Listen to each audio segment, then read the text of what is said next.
Brian Jones from Valhalla Academy in Frankfort, Kentucky, and this is Rants and Ravings, where I talk about something in the grappling community that really kind of gets under my skin.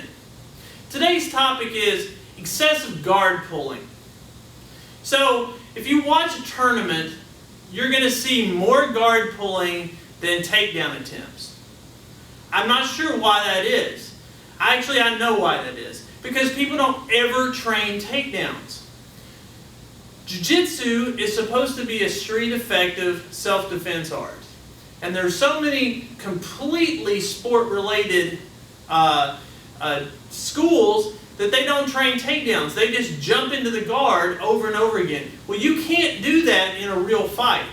I understand playing the rules. And I understand if you're going up against a national level judoka or somebody else who's really like a Division I wrestler and then transition to jiu-jitsu and you're going to get burned. But you can't go around pulling guard in every single match.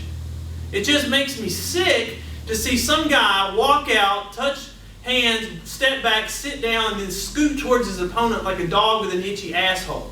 What is that about? That is not jiu-jitsu. I don't know what that is. And if there's anything worse than that, it's the double guard pull.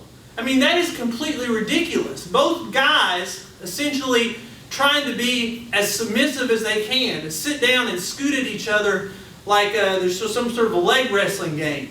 That's not jiu-jitsu. That's not what, that's not a combat effective art.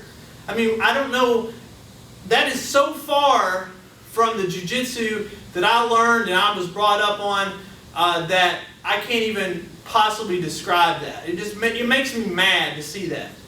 And there's been rules, they're attempting to develop rules to prevent the double guard pull at least. So here's what I say.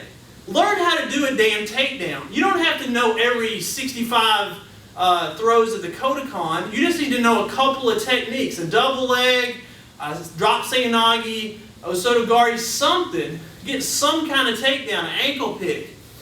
And practice it and get decent at it so that you can throw it at your opponent. At least try. If you fail, then you can pull guard. Okay? If you know that person, if you've got to strategize a little bit, if you see that person throw everybody possible in a row, maybe it is a good idea to pull guard against that particular opponent. But you should pull an active attacking guard.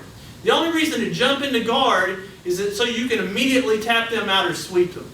Okay, so there shouldn't be this pull guard and lay around and lay and pray kind of thing and just sit there and do nothing.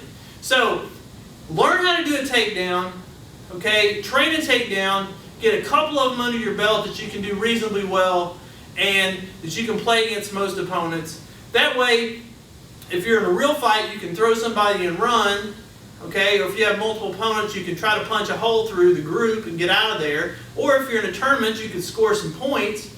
If you're in a tournament situation and you know that your guy's going to take you down, it's just a foregone conclusion, pull guard but then attack as hard as you can out of that so you can get a sweep and get on top.